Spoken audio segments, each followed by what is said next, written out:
እግዚአብሔር ግን ጠላቱን ፈጠረ። የሰው ልጅ እንደሚነሳበት እያወቀ ፈጠረ። የምትወልዱት ልጅ ይገላችኋል ብትባሉ ተወልዱታላችሁ? እንደው አንድ የበቃ ቅዱስ መጥቶ በዛሬ 9 ወር ልጅ ተወልዳላችሁ፣ ተወልዶ አድጎ 20 ዓመት ሲሞላው ሁላችሁንም ይገላችኋል ብትባሉ ተወልዳላችሁ? አትወልዱም? ምእመናን እስኪ ጻድቃን ናችሁ፣ ተወልዳላችሁ፣ አይታወቅም። እንኳን ይገላችኋል ተብላችሁ ይርበናል ብላችሁ አልወልድ ብላችሁ የለም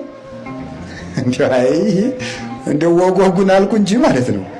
ይርበናል እያላችሁ አሁንስ እንደውም ስንሰማ ሌላ ነው። እኔ ወደ ውስጥ ገብቻ አልናገርም እንጂ ማለት አንዳንድ ሴቶች አራስ መሆን ሁሉ ጠልተው አንወልድም የሚሉ አሉ።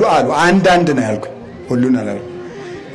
አንዳንዶች ደግሞ አይ በቃ እንደው ሰውነቴ ይበላብሽብኛል እንደው ሸንቀጥ ብዬ ነው መሞት የምፈልግና አልወልድም የሚሉ አሉ። የልጅ ሽንትም ያስጠላቸው ማለት ነው። ወይ ግሩም!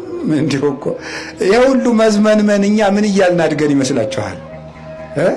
ምን እያልን ያደግነው እኛ? ተመልከቱ፣ እግዚአብሔር ያሳያቸው።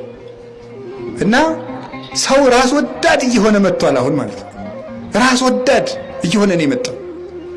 እግዚአብሔር ግን ጠላቱን ፈጠረ። አይገርማችሁም?